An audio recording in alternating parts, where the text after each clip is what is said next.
আজকের আলোচনা আমরা করতে চাই 47 নিয়ে। 47 নিয়ে দুই তিনটা কথা আছে। এই দুই তিনটা কথাকে একটু ভেঙে বলা দরকার। প্রথম কথা হচ্ছে দেশভাগ। দ্বিতীয় আরেকটা বিষয় হচ্ছে এখানে পাকিস্তান আন্দোলন এবং এটাই বাঙালি মুসলমানের স্বপ্ন স্বাদ হিসেবে দেখানো।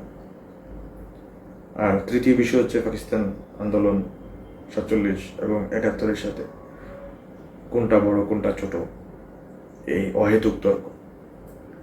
তো প্রথমে যদি বলি দেশভাগের কথা, সংক্ষেপে দেশভাগ বলতে কিছু নেই, পার্টিশন বলতেও কিছু নেই, বরং 47 ছিল দীর্ঘ 190 বছরের ব্রিটিশ বিরোধী উপনিবেশ বিরোধী আন্দোলনের কালমিনেশন হিসেবে transfer of power. Transfer of power কাদের মধ্যে? দুই কলিনদের মধ্যে ট্রান্সফার অফ পাওয়ার করে দেওয়া হয়েছে। দুই এলিট গোত্রের কাছে, মুসলিম এলিটদের কাছে মুসলিমদের রাষ্ট্র, হিন্দু এলিটদের কাছে হিন্দুদের রাষ্ট্র দিয়ে এখান থেকে ব্রিটিশরা বিদায় নিল।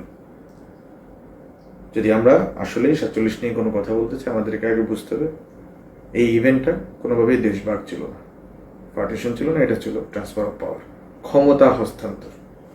ব্রিটিশ কলোনিয়াল লিডাররা কলোনিয়াল সকল প্রতিষ্ঠানকে ইনট্যাক্ট রেখেই এখানে কয়েকজন এলিটকে এখানে লিডারশিপে বসিয়ে তারা এই দেশ থেকে চলে গেছে। এটা হচ্ছে প্রথম আমাদের বুঝতে হবে। আর দেশভাগ বললে আমাদেরকে প্রশ্নটা আসে আমাদের কাছে যে কার দেশভাগ, কোন দেশভাগ? যদি এই দেশ হয় বাংলাদেশ, পশ্চিমবঙ্গ বা আরো অন্যান্য যারা বাঙালি ভাষাভাষী লোক আছে তাদের সবাই মিলে বাঙালির এক দেহ এক দেশ, এই হিসাবে যদি আমরা ভাবি, তাহলে এই দেশভাগের জন্য দায়ী কারা? সে দায়ী কারা তর্ক আমি এত ছোট পরিসরে এই তর্ক সমাধান করা সম্ভব না।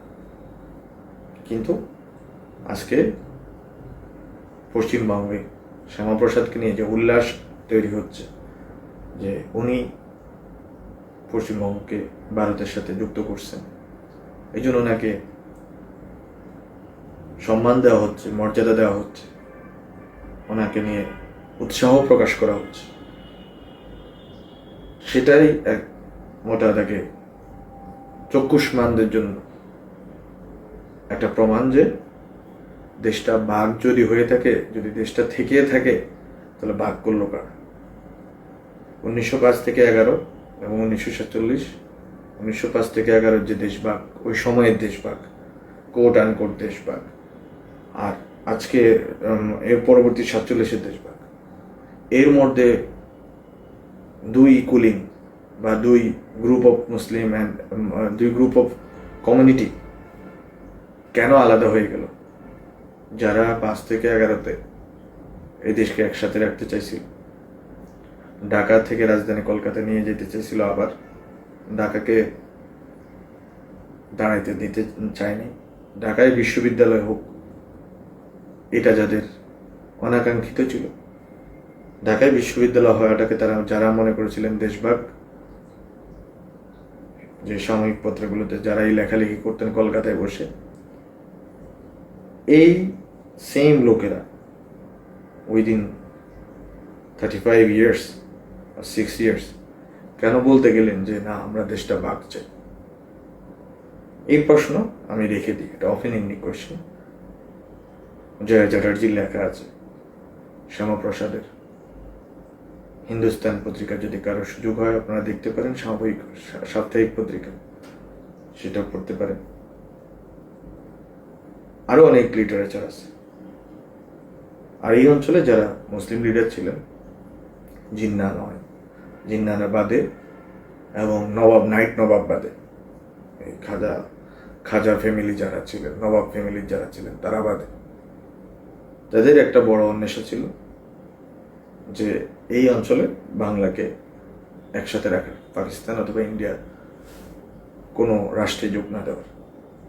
সেই প্রশ্ন কেন, সেই আকাঙ্ক্ষা কেন ব্যর্থ হইল, সেটাও আপনারা দেখতে পারেন যে এই হিন্দু মুসলিম বিভাজন এবং যদি একসাথে থাকি তাহলে 60% মুসলিম হয়ে গেলে আমাদের বারবার শেরে বাংলা অথবা সোহরাওয়ার্দীর মতো লোকরা প্রধানমন্ত্রী হবে। এই ভয় কি ছিল হিন্দুদের মনে? তো এগুলো হচ্ছে আমাদের বোঝা দরকার। প্রথম কথা, দেশভাগ বলতে কোনো সোনার পাথর বাটি দেশভাগ, তো এইরকম কোনো কিছু আসলে এক্সিস্ট করে না। সেকেন্ড জিনিস হচ্ছে, যারা মনে করেন যে পাকিস্তান ছিল বাঙালি মুসলমানের স্বপ্নসাদ, অবশ্যই বাঙালি মুসলমানের লড়াই ছিল হিন্দু কুলিনদের বিরুদ্ধে, জমিদারদের বিরুদ্ধে, কিন্তু এই লড়াই কি সাম্প্রদায়িক ছিল? না, এই লড়াই ছিল মূলত নিজেদের কমিউনিটিকে ক্লেম করার, নিজেদের communitarian. It is not communal, rather it is communitarian. দুইটা শব্দ আলাদা, অনেকেই এই দুইটা শব্দকে মিলিয়ে ফেলেন। তো বাঙালি মুসলমান নিজেকে বাঙালি হিন্দুর অগ্রযাত্রার তুলনায় নিজেদের কমিউনিটিটাকে ফর্ম করার চেষ্টা করছেন। এই চেষ্টার বিভিন্ন পর্যায়ে আছে। এই পর্যায়ে এক সময় গিয়ে তারা পূর্ব পাকিস্তান আন্দোলনের সাথে যুক্ত হয়েছে। কিন্তু এই পূর্ব পাকিস্তান আন্দোলন কোনোভাবেই যেই পাকিস্তান রাষ্ট্রটা গঠিত হয়েছে ওই পাকিস্তান রাষ্ট্রের জন্য ছিল না। ছিল কিছু এলিটদের মনে, কিছু নাইট নবাবদের মনে, কিন্তু যারা জনগণের নেতা ছিলেন তারা পাকিস্তান রাষ্ট্র যেটা 47 হয়েছে ওইটার পক্ষে ছিলেন না।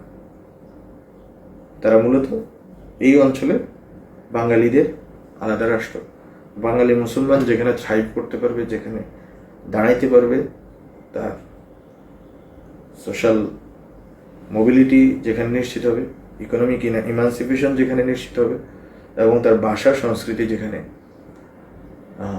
যোগ্য মর্যাদা পাবে, সেরকম একটা রাষ্ট্র কল্পনা করছে। যদি আপনাদের পড়তে ইচ্ছা হয় তাহলে আপনারা হচ্ছে যে ওই সময়ের লিটারেচারগুলো 40 থেকে 47-এর লিটারেচারগুলো পড়ে দেখতে পারে। এখানে ভালো করেই চেষ্টা হয়েছিল যে এই অঞ্চলের বাঙালিরা যাতে একসাথে থাকতে পারি আমরা। তো পাকিস্তান আন্দোলনের ভিতরেই এই পূর্ব পাকিস্তান আন্দোলন, এই বিষয়টাকে আমাদের বোঝা দরকার। কিন্তু যারা পাকিস্তানপন্থী, আজও পর্যন্ত যারা মনে প্রাণে পাকিস্তানকে বিশ্বাস করে, যারা মনে করে পাকিস্তানে আরাধ্য,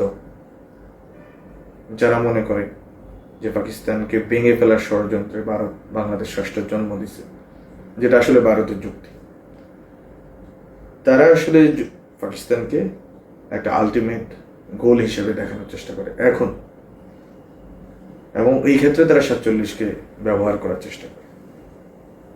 এটাও একই সাথে দেশভাগের মতোই এটাও, এই চিন্তাও খুবই ইতিহাস বিরোধী, এবং এই চিন্তার মূলে আছে এক ধরনের ধর্মীয় চেতনা, এক ধরনের পাকিস্তান রাষ্ট্রের মতো এক ধরনের আধিপত্যবাদী চিন্তা, যে আধিপত্যবাদী চিন্তার কারণে তারা এই পূর্ব বাংলায় উর্দু ভাষা চাপাই দিতে চেয়েছিল, যে আধিপত্যবাদী চিন্তার কারণে, যে কলোনাইজার মাইন্ডসেটের কারণে তারা এখানে মানুষের ধর্ম ঠিক করে দিতে চাইছে, যে কে হাফ মুসলিম, কে ফুল মুসলিম। আমরা যেহেতু বাঙালি হিন্দুদের সাথে মিশি, ফলে আমরা হচ্ছে হাফ মুসলিম। এই ছিল পাকিস্তানি কুলিনদের মানসিকতা, এবং এই মানসিকতার কারণে তারা যথেষ্ট উন্মত্ততা এবং যথেষ্ট হিংস্রতার সাথে বাঙালি মুসলমান, বাঙালি হিন্দুকে একই সাথে গণহত্যা করতে পারছিল 1971 সালে। এটা হচ্ছে মাইন্ডসেট। এই মাইন্ডসেটটা এখনো অনেকেই বাংলাদেশের ভিতরে অনেকে ধারণ করার চেষ্টা করে, যে চিন্তাটা খুবই বিপজ্জনক এবং একই সাথে দুঃখজনক।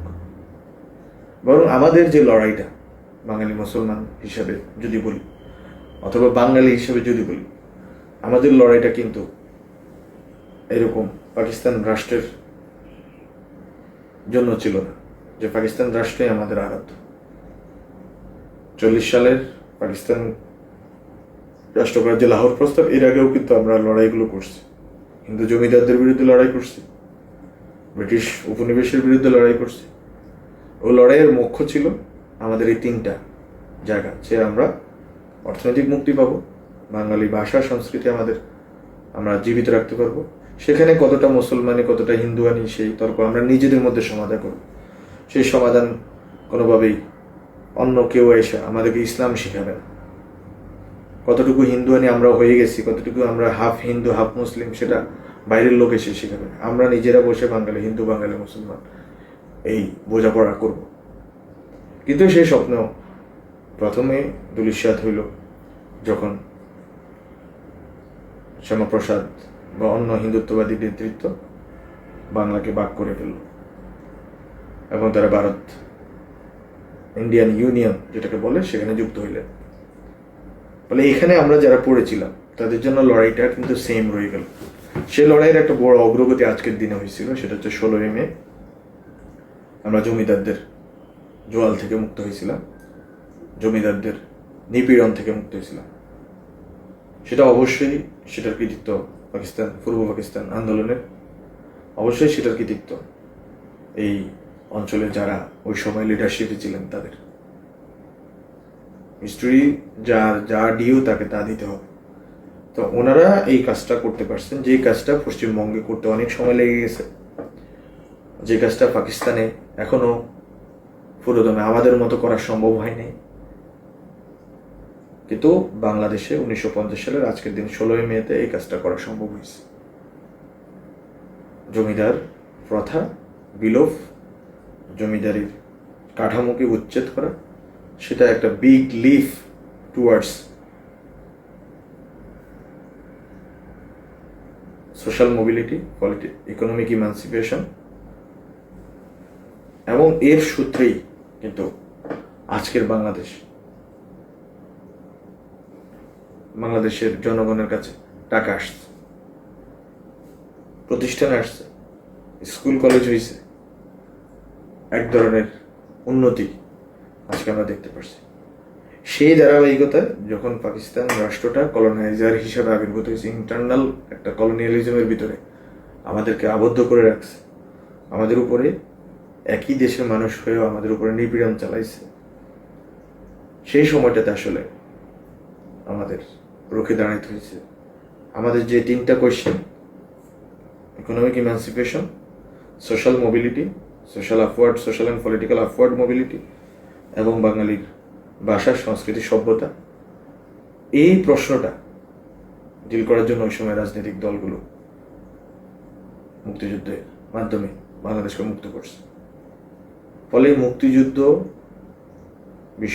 মুক্তিযুদ্ধ হচ্ছে একই সাথে কোর্স কারেকশন, একই সাথে বাঙালির এবং বাঙালি মুসলমানেরও বটে দীর্ঘ কয়েকশো বছরের লড়াইয়ের কালমিনেশন। 47 হচ্ছে একটা প্রথম পর্যায়ে, একটা প্রথম ধাপ, যে আমরা মুক্ত হইলাম। এরপরের ধাপ হচ্ছে 71, যেই 71 যে কোনো ঘটনার চেয়ে, আমাদের ইতিহাসের যে কোনো ঘটনার চেয়ে সবচেয়ে বড় ঘটনা। মুক্তিযুদ্ধের পরে যে দলগুলো মুক্তিযুদ্ধ করছে তাদের স্বৈরাচার, গণতন্ত্রহীনতা এবং ফ্যাসিস্ট আচরণের কারণে এই দেশ যখন প্রাতিষ্ঠানিক গণতন্ত্র এবং গণতান্ত্রিক প্রতিষ্ঠানগুলোর সংকট তৈরি হয়েছে, তখন 24 অনিবার্য হয়ে গেছে।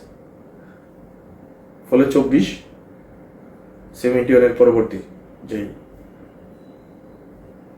রুলিং ক্লাস আসলে বাঙালি জাতীয়তাবাদের নামে, যে বাঙালি জাতীয়তাবাদ একসময় ইমানসিপেটরি কালচারাল অ্যান্ড ইডিওলজিক্যাল একটা অস্ত্র ছিল, সেই বাঙালি জাতীয়তাবাদী দেখা গেল যে একটা অথরিটেরিয়ান এবং ফ্যাসিস্ট ইডিওলজিতে রূপান্তরিত। এই হওয়াটা কোনোভাবে অস্বাভাবিক না, এটা দুনিয়ার অনেক জায়গায় হয়েছে। তো মানুষ মুক্তি পায়, কিন্তু আসলে মুক্তি পায় কিনা, তো ওই যে আমরা মুক্তিটা সম্ভব হইল না, আমাদের যে স্বাধীনতা মুক্তি এই শব্দগুলো নিয়ে অনেক তর্ক করতে পারি আমরা, কিন্তু এই যে আমরা আমাদের যে 3টা কোয়েশ্চেন আজও সলভ হইল না। বাঙালির ভাষা, বাঙালি যদি আমরা নাও বলি, আজকের দিনে যে বাংলার, বেঙ্গল এই অঞ্চলটা, এই দেশটার যে কালচারাল, লিঙ্গুইস্টিক অ্যান্ড সিভিলাইজেশনাল যে অ্যাসপাইরেশন ছিল সেটা ব্যর্থ হইল। আমাদের ইকোনমিক ইমানসিপেশন ব্যর্থ হইল। সেটা আমরা কতটুকু করতে পারলাম সেটা আমরা চারপাশে তাকাইলেই বুঝতে পারতেছি। আর আমাদের সোশ্যাল পলিটিক্যাল আপওয়ার্ড মোবিলিটি সেটাও খর্ব হইল। ফলে ওখান থেকে ওখান থেকে হচ্ছে 2024 সালের জুলাই, এই প্রশ্নটাই সবার মাঝে ছিল যে আসলে এই প্রশ্নগুলোর সাথে অবশ্যই এখন আরও 10টা প্রশ্ন জড়িত হয়েছে। এডুকেশন, হেলথ, এগুলো ঘুরে ফিরে আসতেছে। তো আমাদের লড়াইটা ঘুরে ফিরে আমরা করতেছি। 71 অবশ্যই অনেক বড় ঘটনা, সবচেয়ে বড় ঘটনা, কিন্তু কোনো লড়াই ছোট না। 47ও ছোট না। 47 দেশ ভাবো না। 47 কোনোভাবে আজকের পাকিস্তানপন্থীদের যেই ধরনের এক ধরনের অ্যানাক্রোনিজম, মানে মনে হইতে পারে এখন বসে মনে হচ্ছে পাকিস্তান দেখতে কত সুন্দর ছিল, এবং ওখানে নিজেকে কল্পনা করা, এক ধরনের নস্টালজিয়া, এটা খুবই দুঃখজনক এবং বিপজ্জনক। তো আমাদেরকে হিস্ট্রির জায়গায় ব্যাখ্যা করতে হবে যেইভাবে ছিল ঘটনাটা, অ্যাজ ইট ইজ, এবং এটার সাথে কি কি জড়িত হয়েছে, কি কি এটার ভালো খারাপ, এগুলো সবই আমাদেরকে বোঝার চেষ্টা করতে হবে। এবং প্রান্তিকতা থেকে, এক্সট্রিম থেকে আমাদেরকে বের হয়ে এমন একটা কমন জায়গাতে আসতে হবে যেখানে আমরা আসলে আমাদের সবগুলো লড়াইকে সম্মান জানাতে পারি। কোনোটা আগু, কোনোটা বড়, কোনোটা ছোট। এই লড়াইয়ের কোনো বড় ছোট হয় না। সব লড়াইয়ে রক্ত ঝরে, কিন্তু 1971 লাখ লাখ মানুষের রক্ত ঝরছে, এবং এই রক্ত একটা রাষ্ট্রের জন্ম দিচ্ছে। ফলে এটা আমাদের জন্য অনেক বড় ঘটনা। এই পুরো অঞ্চলে বাঙালির একটা রাষ্ট্র আছে, সেটা হচ্ছে বাংলাদেশ। বাঙালির বাইরে আরো অনেক জাতিসত্তার লোকরা এখানে আসছে। সবার জন্য এই রাষ্ট্র বানানোর প্রকল্প থাকলো। পাকিস্তান আমলের দাঙ্গার মতোই, দাঙ্গা হয়নি ঠিক আছে, কিন্তু ওই অর্থে কিন্তু হামলা এবং হিন্দু মানুষের ভূমি দখল, বাড়িঘর দখল, এগুলো অব্যাহত ছিল। আওয়ামী লীগ বিএনপির আমলেও অব্যাহত ছিল। ফলে এটার সাথে যতটা না ধর্ম জড়িত, তার চেয়ে বেশি জড়িত হচ্ছে যে সোসাইটির ভিতরকার ক্লাসগুলা, যেখানে হয়তো ধর্ম একটা ভূমিকা পালন করে না এরকম না, কিন্তু এটাই প্রাইম না।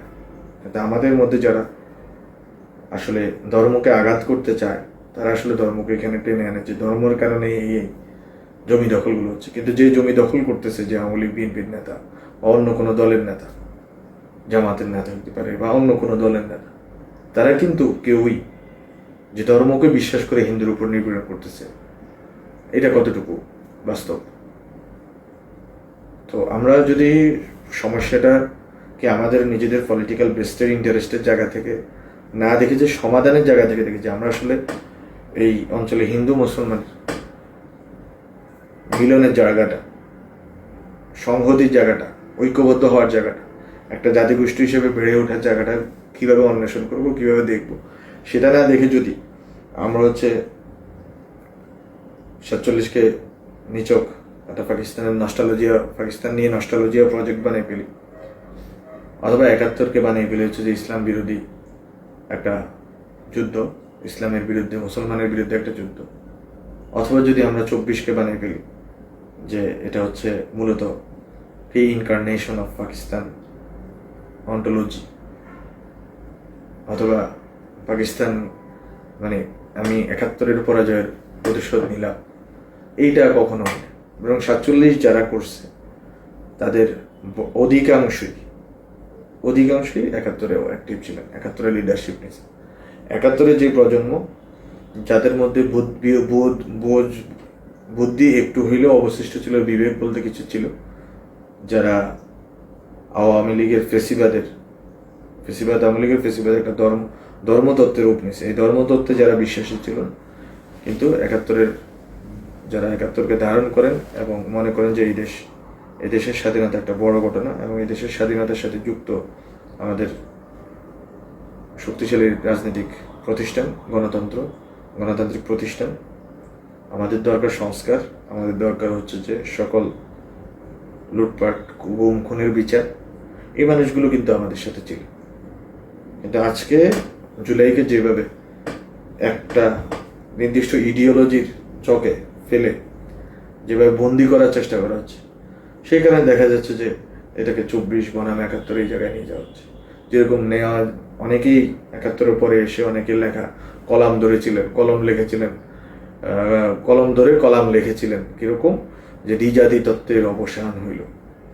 দ্বিজাতি তত্ত্বের অবসান হলো, ভারতের অবসান হয় নাই। কারণ ভারত তো দ্বিজাতি তত্ত্বের উপরে নির্মিত একটা রাষ্ট্র। যদি পাকিস্তান দ্বিজাতি তত্ত্ব মেনেই নেয়, তাহলে তো ভারতও দ্বিজাতি তত্ত্ব মেনেই ভারত রাষ্ট্র গঠিত হয়েছে। তো এই যে অনেক পলিটিক্যাল কালচারাল যে তর্কটা এখানে ঢাকা শহরে অনেক কোট আনকোট বুদ্ধিজীবীরা তৈরি করে রাখছে, এই জঞ্জালগুলো সরাইতে হবে।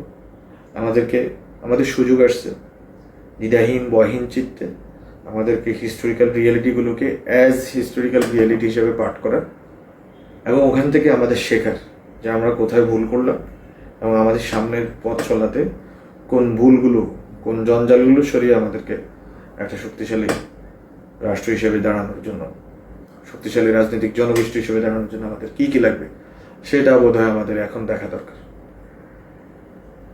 সেজন্য 1905-কেও খাটো করার দরকার নেই, 1947-কেও বড় করার দরকার নেই, 1971-কেও ছোট করার দরকার নেই। কোনোটাই ছোট না। কিন্তু 1971 সালের মহান মুক্তিযুদ্ধ অবশ্যই বাংলাদেশ রাষ্ট্রের জন্ম দিছে, লাখ লাখ মানুষের রক্তের উপর দাঁড়ানো। এটা আমাদের জন্য একটা বড় মাইলস্টোন, বড় ঘটনা। কিন্তু অন্য সকল ঘটনাগুলোকে আমাদেরকে, যদি আমরা এগুলোকে এমব্রেস করতে না পারি হিস্টোরিক্যাল রিয়েলিটি হিসাবে, এবং বাস বিচার সহকারে, যে কোন কোন উপাদানগুলো এখন আমাদের লাগবে আর কোন কোন উপাদানগুলো আমাদেরকে অ্যাজ হিস্টোরি আকারে ফেলে দিতে হবে, হিস্টোরির জায়গায় রেখে দিতে হবে, ওখানে ওই মিউজিয়াম থেকে আর বের করা দরকার নেই, সেগুলো আমাদেরকে আমাদের ভবিষ্যৎ জাতি গঠনের জন্য আমাদের ভাবতে হবে। তো আমি অনেক বড় করে ফেললাম আজকের কথা, কিন্তু এই কথাগুলো, এই কমন সেন্সিক্যাল কথাগুলো, এগুলো খুব তাত্ত্বিক কথাও না, অত হিস্টোরির বইও পড়া দরকার নেই এই বুঝ ব্যবস্থার জন্য। যেটা দরকার সেটা হচ্ছে যে আমাদের একটা একটা জিজ্ঞাসু মন আসলেই কি করছে, এবং আমরা জানতে চাইবো যে আসলে কি করছে আমাদের সাথে, এবং আমাদের ভায়োলেন্সের ইতিহাস, আমাদের রাজনৈতিক উত্থান পতনের ইতিহাস, এই সকলের ঘটনাগুলোর ভিতর দিয়ে আসলে আমরা কোথায় এসে দাঁড়াইছি এবং সামনে কোথায় যাব, এটা যদি আমরা একটু এখন এই বয়হীন দ্বিধাহীন যে সময়টা আছে, যে সময়টাতে আমরা চাইলে কথা বলতে পারি, এখনো সুযোগ আছে, কতদিন থাকবে আর জানি না, কিন্তু এখন পর্যন্ত এই সময়টাতে আমরা এই ডিসকাশনগুলো কিন্তু শুরু করতে পারি, এবং এই এক্সট্রিমিটিগুলো আমরা বর্জন করে আমাদের ইতিহাসের প্রত্যেকটা ইভেন্টকে, প্রত্যেকটা ঘটনাকে, এবং প্রত্যেক যারা হিরো ছিলেন আমাদের সবাইকেই আমাদেরকে বরণ করা দরকার। সবাইকে আমরা একটা এনস্যাম্বল আকারে দেখতে চাই। এখানে কেউ কারো থেকে বড় হওয়ার দরকার নেই, ছোট হওয়ার দরকার নেই। যে বড় হয়ে গেছে সে আসলে বড় হয়ে গেছে। শেখ মুজিবুর রহমানকে টেনে নিচে নামানোর কিছু নেই। শেখ মুজিবুর রহমান বড়ই। শেখ মুজিবুর রহমান বড় এই জন্য যে 1971 সাল পর্যন্ত উনি এই অঞ্চলের সবচেয়ে বড় নেতা, গণতান্ত্রিক ভাবে এবং গণতান্ত্রিক লড়াইয়ের নেতা। 72 থেকে 75 ওনার দুঃশাসন এবং ওনার স্বৈরাচার, ওনার বাকশালের কারণে কি করছে সেটা আমরা সবাই জানি। কিন্তু যে শেখ মুজিবুর রহমান 1971 সাল পর্যন্ত এই বাঙালির জন্য লড়াই করছেন, তাকে আপনি যতই টানা হাসড়া করেন উনি নামবেন। যে শহীদ প্রেসিডেন্ট জিয়াউর রহমান সাহসিকতার সাথে মুক্তিযুদ্ধের নেতৃত্ব দিচ্ছেন এবং মুক্তিযুদ্ধের সাহসী ভূমিকা রাখছেন, এরপরে দেশের সবচেয়ে ক্রান্তিকালের ভূমিকা পালন করছেন, তাকে টানা হাসড়া করে কোনো লাভ। তো প্রত্যেকটা ইভেন্টে 47-এ যে মানুষগুলো লড়াই করছেন এখানে, সে মানুষদের লড়াইকে আপনি অস্বীকার করলে এই লড়াইটা হারিয়ে যাবে না। ওই মানুষটাকে আপনি যতই ছোট করেন ওই মানুষগুলো হারাই যাবে না। ফলে এই জিনিসগুলো আমাদের বোঝা দরকার। আমাদের জাতিতে, আমাদের রাষ্ট্রের আরও অনেক ফিগার দরকার, আরও অনেক ইনস্টিটিউশন দরকার, আরও অনেক বীরত্বের কাহিনী দরকার। 1-2 জন না, আমরা এই জন্যই ফাউন্ডিং ফাদার্সদের কথা বলি। শেখ মুজিবুর রহমান জাতির পিতা না, এই জন্যই না, উনি অনেক বড় নেতা, অনেক মহান হইতে পারে, কিন্তু উনি ফাউন্ডিং ফাদার্সদের একজন, যারা দীর্ঘ সময়ব্যাপী এই অঞ্চলের লড়াই, এই দেশের জন্য, এই দেশের মুক্তির জন্য, এটা বাঙালি এবং অন্যান্য জাতিসত্তার জন্য এই অঞ্চলে ভারত পাকিস্তান 2টা ধর্মীয় রাষ্ট্র, 2টাই আসলে ধর্মকেন্দ্রিক রাষ্ট্র। শুধুমাত্র বাংলাদেশে একমাত্র সাউথ এশিয়াতে উদাহরণ এই 2টা রাষ্ট্রের মধ্যে যেটাতে ধর্ম প্রধান হয়ে ওঠেনি, বরং প্রধান হয়ে উঠছে ইকোনমিক কোয়েশ্চেন, প্রধান হয়ে উঠছে সোশ্যাল কোয়েশ্চেন, প্রধান হয়ে উঠছে কালচার অ্যান্ড ল্যাঙ্গুয়েজ কোয়েশ্চেন। তো আজকে এই পর্যন্তই। আমরা আসলে কীভাবে সামনের দিনগুলোতে এগোতে পারি, এই জন্য আমাদের ইতিহাসের প্রত্যেকটা পর্বকে নির্মোহভাবে বিশ্লেষণ করা দরকার। আমি হয়তো আমার বক্তব্যে আমি অবশ্যই একটা পয়েন্ট অফ ভিউ থেকে আপনাদের বলছি, আপনাদের আলাদা পয়েন্ট অফ ভিউ থাকতে পারে। কিন্তু যেটা দরকার সেটা হচ্ছে যে আমরা আসলে এগোতে পারবো কোন চিন্তা দিয়ে, সেই চিন্তাকে নিয়ে আসা দরকার। তো আজকের জন্য এতটুকুই, সবাইকে ধন্যবাদ।